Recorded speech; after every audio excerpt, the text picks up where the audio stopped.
En fait, salut la famille, comment ça va? J'espère que vous allez bien.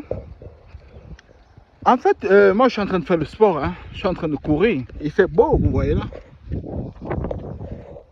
Vous voyez ça, donc de temps en temps il y aura des coups de vent là. Vous allez seulement m'excuser pour cela. Mais pendant que je suis en train de courir là, il y a quelqu'un qui m'a envoyé, un de nos abonnés ici là, dans la chaîne qui m'a envoyé le message. Du genre, il est mal, il veut se donner à... Hein, il veut... Hein, je ne peux pas tout dire ici, là. Je savais que YouTube, Facebook, tous ces gens-là nous dérangent un peu avec certains mots. Pourquoi? Je pose la question d'abord. Pourquoi il me dit? C'est parce que sa femme l'a quitté avec des enfants. J'ai dit, mon ami, tu sais même ce que tu es en train de dire? Tu comprends même ce que tu es en train de dire? Recommençons un peu. Il m'écrit le matin. Il me fait comprendre que il veut par rapport au fait que sa femme l'a mis dehors et l'a quitté. Il n'a plus espoir, il n'a plus raison de vivre. Du coup, j'ai trouvé ça bizarre. Ici en Occident, parce qu'en fait, la personne en Occident, dans un pays, ici en Occident, les gens ne savent pas qu'ils peuvent être comme ces plantes aussi. Ces plantes que vous voyez là. Vous voyez ces plantes-là? Vous pouvez vous imaginer le phénomène qui est en train de se passer sur ces plantes-là. Ce sont les pommiers comme ça là.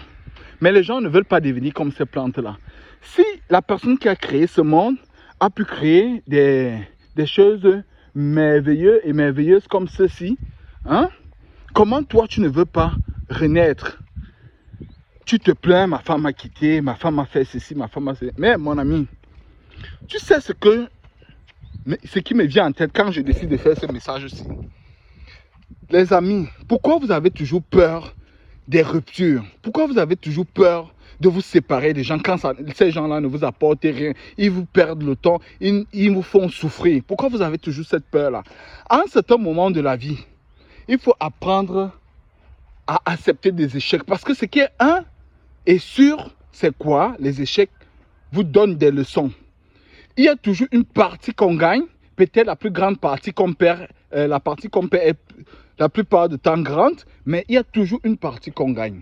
Et quand on gagne cette partie-là, on doit utiliser ça en bonne et due science, quoi.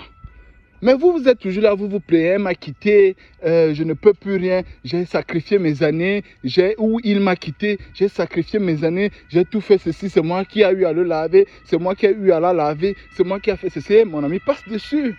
Tu as fait du bien, ok, on va te rendre ça d'une autre façon, quoi.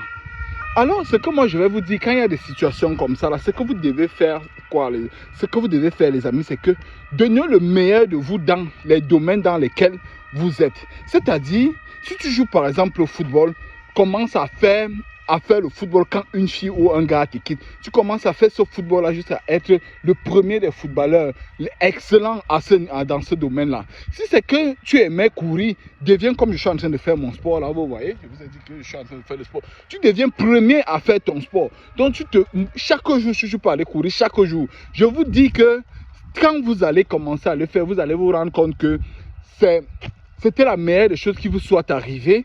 Parce que cette personne-là est partie, parce que cette personne-là vous a arraché le bonheur que vous deviez vivre.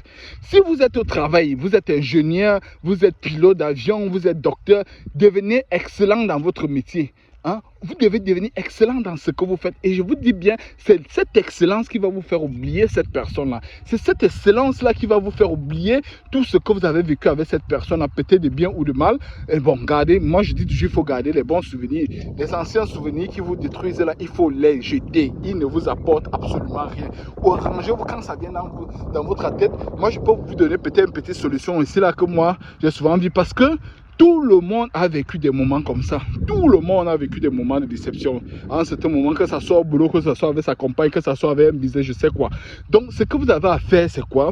C'est que tu te dis, quand les mauvaises idées me viennent en tête, ce que je vais faire, je vais mordre par exemple mes lèvres 10 fois.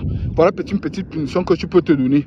Hein? Chaque fois que ça vient, tu te punis toi-même. Chaque fois que ça vient, tu te punis. Vous allez voir plein certains moments, après 10 jours, hein? 10 jours, une semaine, 2 semaines, un mois, vous allez oublier ce mal-là. Alors, c'est pour ça que moi, je vous disais, essayez d'être comme des pommiers que je vous montrais là. C'est un cycle. Et cette vie, c'est un cycle. Donc, ça veut dire, il y a les moments d'été ici, là, de printemps, je ne sais quoi, des pluies, ainsi de suite. Donc, essayez toujours, quand c'est l'été, ça veut dire que c'est le bon temps. Il faut vraiment jouir de ce temps-là. Quand c'est l'hiver, alors vous devez subir aussi les moments d'hiver. Mais essayez de maximiser pour que vous ayez toujours les étés dans vos vies. Alors, c'est ce que moi je voulais vous dire. Vous voyez, c'est très beau. Moi, je suis allé courir. Vous voyez comment c'est tellement bon. Alors, c'est mon été maintenant. C'est pour ça que j'ai décidé de faire cette vidéo-là. Et c'est que ça va vous aider. Ça va beaucoup vous aider. Alors partagez massivement. N'oubliez pas de vous abonner. C'était votre frère Emmanuel. Ciao.